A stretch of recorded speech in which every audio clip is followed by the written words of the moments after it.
வணக்கம். கோவை நீலகிரி செய்திகளுக்காக செய்திகள் வாசிப்பது சரவணன். முதுமலை தெப்பக்காட்டில் தமிழ்நாடு மாநில நீதித்துறையில் புதியதாக தேர்ந்தெடுக்கப்பட்ட உரிமையியல் நீதிபதிகளுக்கு வனம் தொடர்பான வழக்குகள் குறித்த களப்பயிற்சி முகாம் நடைபெற்றது. நீலகிரி மாவட்டம் முதுமலை புலிகள் காப்பகத்தில் அமைந்துள்ள தெப்பக்காடு வனத்துறை அலுவலகத்தில் தமிழ்நாடு மாநில நீதித்துறை மற்றும் தமிழ்நாடு வனத்துறை மேம்பட்ட வன உயிரின மேலாண்மை பயிற்சி மையம் மூலம் தமிழ்நாடு மாநில நீதித்துறையில் புதியதாக தேர்ந்தெடுக்கப்பட்டுள்ள உரிமையியல் நீதிபதிகளுக்கு பயிற்சி முகாம் நடைபெற்றது. இதனை முதுமலை புலிகள் காப்பக துணை இயக்குனர் வித்யா துவக்கி வைத்தார்.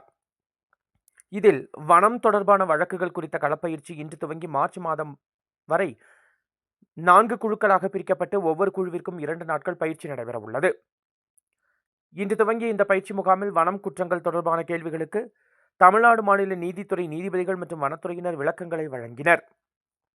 இதில் முதுமலை புலிகள் காப்பகத்திற்கு உட்பட்ட வனச்சரகர்கள் மற்றும் வனத்துறையினர் என்ற பலர் கலந்து கொண்டனர்.